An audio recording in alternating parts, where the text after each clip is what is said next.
Hey everyone, welcome back to the channel. Today we are doing another shelf series video. Today we are finally doing The Empire Strikes Back. A lot of you guys have been really excited for this video, as have I, so let us jump right in. I want to start with these snow pieces. These actually came with the Rey Starkiller base figure. I don't actually know what I did with the Rey figure, but I think these snowy pieces are really cool, and I think I paid like $9 for this on eBay. But they go really cool in any Hoth diorama or display. Our first figure is this Luke Skywalker in his Snowspeeder outfit. This is one of my favorite Black Series figures of all time. I think it looks incredible in the blue box that it comes with. This was one of the first Black Series figures in the new Galaxy packaging. His helmet is removable, but he has this weird little bald cap on, which is accurate to the film, but it doesn't really lend for a very good display when having the helmet off, so I recommend replacing the head with the Yavin Luke head if you do want to display this figure without the helmet. That's what I did for a little bit of time, but for now we are going to keep him with the helmet on and stick him right over here. We're going to do a little Hoth section over on this side over here. And another iconic part of the Battle of Hoth are the Snowtroopers. I always really love this character design, and this is one of the older Black Series figures, but honestly it's a pretty great sculpt. The articulation isn't incredible, but it was reused for the Flame Trooper from Jedi Fallen Order, and they just did a different helmet sculpt. I really love the look of both of these figures. They're two of my favorites in the Black Series as a whole, especially the Flame Trooper from Jedi Fallen Order. I just think it looks so cool. But let's go ahead and put that Snowtrooper right over here by Snowspeeder Luke. And like a lot of these older figures, it's a little bit wonky to get standing, but that's where these stands come in handy. And that brings us to our Hoth Trooper. This came out right when I started collecting Black Series, and I just remember everyone going nuts over how awesome this figure was. And now that I look at it a couple years later as a collector who has collected a lot more Black Series figures than just this, I get why this was so popular. It even comes with a spare face, so you can kind of troop build here and have multiple different faces on your troopers. And with all the accessories comes with, like the two different guns, the goggles, the face mask, you can make so many different varieties of these and just fill out an entire shelf and have them all look different. So I think this deserves all of the praise that it received. It would be cool to see even more variety in the faces here, but for now we're going to stick him right in the middle there. And I actually made this custom figure in another video on my channel, and I basically just took Greedo's head and hands and switched them out onto the Hoth Trooper body. I got these Hoth Troopers for $10 at the Frankenstein collectible show, and this was just such an easy way to make a really cool custom. And I know he's not really in The Empire Strikes Back, but it is a Hoth Trooper. And then I also made this droid from the Hoth Echo base. I just took a Nc-3po and airbrushed over it. You can see under the shoulders there's a little bit of the previous figure paint job being visible, which is something I can touch up a little bit later. I think because I used an airbrush, it didn't really hit those areas as much, or they just kind of rubbed off from some joint movement there. But I always love the look of this character, and I just thought it'd be really easy basic custom to do. And those red dots, I just took a red Sharpie and just stuck them right on, so it was pretty easy. We'll go ahead and stick him right there in our Hoth section, which is looking very white at the moment, but I think that's kind of the point. I'm not sure if I'm going to keep these snow pieces because I do like the symmetry, but we'll see later on. I do want to put the bounty hunters all on this back shelf here since there are 6 spots, so let's start with Zuckus. This is a little bit of an older figure. This came out originally in the red line, and then I got the 2-pack with Forlom in the retro Kenner packaging where he's actually labeled as Forlom because in the old Kenner card backs they mixed up the names. But next we have Dengar. This is an incredible Black Series figure. I'm really amazed that this came out as early as it did. It feels like a much newer figure. I am missing the backpack, as you can see. I took it off because it makes him kind of lean back a little bit when he's standing, and I didn't want to risk him falling back on the shelf, so I just took it off because you can't see it anyway, and it is safely in his box. But we're going to put him right there in the second spot. And now from one of the best Black Series figures to one of the worst Black Series figures. This is IG-88, and this is just notorious for being a terrible figure. It is way undersized, it is just way too small. The legs don't move at all unless just you're bending the knees, which you never would really need to do. There is no movement at the hips. But let us compare this actually to the Figuarts IG-11. This is the scale that IG-88 is actually supposed to be, and if this IG-11 figure wasn't so expensive, I would get a second one of him and repaint it to be IG-88 because it's such a cool looking character, but this figure is just really not that great. But It's part of the 6 bounty hunters. You know, it's an iconic lineup. We've got to include him, so we'll put him up there at the top. And probably one of the most famous Star Wars characters, definitely one of the most famous bounty hunters, is Boba Fett. This is the old Empire Strikes Back Black Series figure. This isn't the best figure compared to the Return of the Jedi one, but it is accurate to the film. And I did a little bit of weathering on the pockets here and some other areas just because it looked a little bit plain, but I do have the Mafex Boba Fett from Empire Strikes Back on pre-order from, I think, Big Bad Toy Store. I'm really looking forward to getting that. That figure looks incredible, and it will definitely replace this Black Series Boba on my shelf. And just when I think I know everything about the Black Series, I learned something new, and I didn't realize that this Kenner foreloam was actually a different paint job than the original Black Series one. I was hearing some people talk about the green eyes that light up on the original Black Series foreloam, but I didn't have that, so I went and bought it online. And let's take a look at these side by side to see the difference here in case you weren't aware of them like I was. So this is obviously a huge difference. This character doesn't mean that much to me, so I never really had him displayed. So I never, like, when I would see the one on the right in stores, I would never really notice that it was that different than the one I had at home. But I definitely prefer this one on the right. I think the paint job is really cool. This is like a level of detail and weathering that we don't really see too much in Black Series, so this is definitely the one that is going to go on the shelf as our number 5 bounty hunter right here on the top row. And that leaves us with only one more bounty hunter, and of course it is Bossk. This is one of the first Black Series figures ever released. It definitely shows its age and its articulation. The sculpt is pretty cool. I did my best to bring it out with a dark wash. You can see on the vest here how the black wash kind of fills all those little cracks and just really makes the figure look a little bit more detailed. I did some on the head as well to fit all of that sculpt, and I think it overall just kind of makes it look a little bit more modern and expensive. And then we have Lando Calrissian. This is the re-released figure with the updated face print. I think this figure really looks amazing. I do like the sculpted capes. Some people really don't like sculpted capes. Y'all know how I am.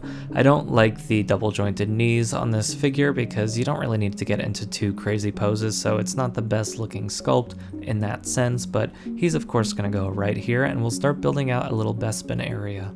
And we of course need Darth Vader for our Empire Strikes Back scene, probably one of the most famous moments in cinematic history. And if your name is Luke like mine is, you have been hearing "I am your father" for your entire life. I probably hear this once a week, but luckily I'm a big Star Wars fan, so I don't mind it. I should mention this is the Mafex Rogue One Darth Vader. I forgot to mention that at the top. He's got this removable helmet, and you get the little peek of the Anakin head, but we will keep that on for now and stick him right here in the middle. I really love this Chewbacca Nc-3po figure. This was a deluxe 2-pack that was released a few years ago. This sat on Amazon and other sites for a very long time at a discounted price, but now goes for a lot more. A lot of people really hate this net that he comes with. It's a little bit finicky to get right, but I really love the way it looks, and I think it's a really cool way to display 2 figures at once on the shelf. The C-3PO can actually be assembled into a complete figure, but I have enough completed C-3POs already, so I'm going to try to get his head at a slight angle so we can have him at like a 45-degree angle, so that way we can see 3PO in the back there as well. And Chewie's kind of tall, so I'm going to put him on the lower platform of this middle level here just to make room for the other figures in front. And that brings us to General Viirs. I really think this is such a cool Black Series figure. He comes with this alternate helmet and vest that pop right off. It's a really cool feature to see on a figure like this. He also comes with his like Imperial cap that you could switch out for the helmet. It's a number of accessories that we don't see too often in the Black Series anymore, so this is really cool to see. This was a Walgreens exclusive at the time, which may be why we got a little bit more bang for the buck. This Atat Driver should actually probably be on the left in the Battle of Hoth area, but that area is a little crowded and getting just a lot of white armor, so I'm going to go ahead and stick him all the way on the right side here. His legs are a little bit wonky. It's kind of that older Black Series dilemma, but let's look at our next figure, which actually is probably going to make you guys laugh. It is the FU Han Solo that I made using a custom hand. I think I got the hand from Bounty Supply Co. on Etsy and just painted it up, and it's a little too big, but I think it looks really funny, and it's just like a total moment on the shelf for something that obviously doesn't happen in the movie, but it makes me laugh when I look at it. And of course we've also got Hoth Leia, and she is wearing the mask that the SDCC exclusive Han Solo comes with, and that Han Solo actually does come with an alternate hand, but I don't actually have that on him now, as you can see, but I thought it would be cool to use this mask for Leia. And then, of course, completing our Bespin area is Luke Skywalker in his Bespin fatigues. This is also one of my favorite looks for Luke Skywalker just as a costume, and of course it's that iconic scene where he finds out the truth about Darth Vader. That will go right here in the front as well. And I usually use the Figuarts R2-D2 because it's a little bit better scale than the Black Series one, but this one has the dirt from the Dagobah landing scene, and we're going to put him with Yoda from the Luke Skywalker and Yoda Dagobah 2-pack, which is one of my favorite figure sets. I love 2-packs, especially when they have accessories that can interact with each other and whatnot, and these are both small characters, so we're going to squeeze them together on this one platform right here, but I think they look really good together, which leaves us one more spot, and this is another favorite figure of mine. It is Dagobah Luke. I had used my original Dagobah Luke in a custom, but I was able to get this on Dorkside Toys during their big sale for either $10 or $14. Either way, it was a great deal, and I'm happy to have it back in the collection. He's gonna go right here on the edge. And I don't know if you guys remember these from my A New Hope video, but I got this pin 3-pack with the retro logos for the original trilogy. This was a Entertainment Earth exclusive, I think, and I was able to find this at a local comic book shop since it has sold out online, at least the last time I checked.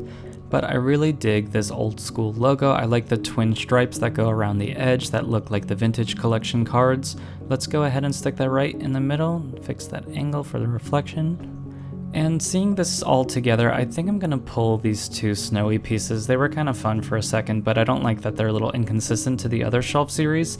And also the scenes on the right aren't very snowy, but I do want to do something a little different for this shelf series and probably other shelf series moving forward, which is to do sort of an honorable mention segment where I show figures that could have been on this shelf but aren't in my particular display for whatever reason. So let's start with the Han Solo and Luke Skywalker figures in their Hoth outfits. These initially came with the Tauntaun and the Wampa 2-packs. These are very dated sculpts. You can tell just by trying to move the figures around. They're just not really great new or Black Series figures, and when they were re-released in the archive, they did give them updated face painting, but you can't really just slap a new face on an older figure and have it look that good. Han also comes with these binoculars. They could definitely use a bit of paint or some weathering. They are just completely one cheap piece of plastic, but that's what you get in the archive line, just kind of a re-release of the same. And then we have Han Solo and Carbonite. This was originally only available in a San Diego Comic-Con exclusive 2-pack, which goes for about $250 now. This is actually resin printed or resin cast. I got it on eBay before the 40th anniversary one was re-released. I really like it, I just don't have a spot for it on the shelf, and so we'll set it aside for now.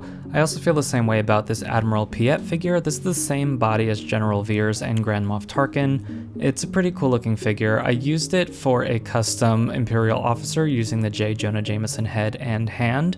All I had to do was repaint the hand and then do a little head swap. It's on display on my original trilogy shelf in my closet, but I just think it's a lot of fun.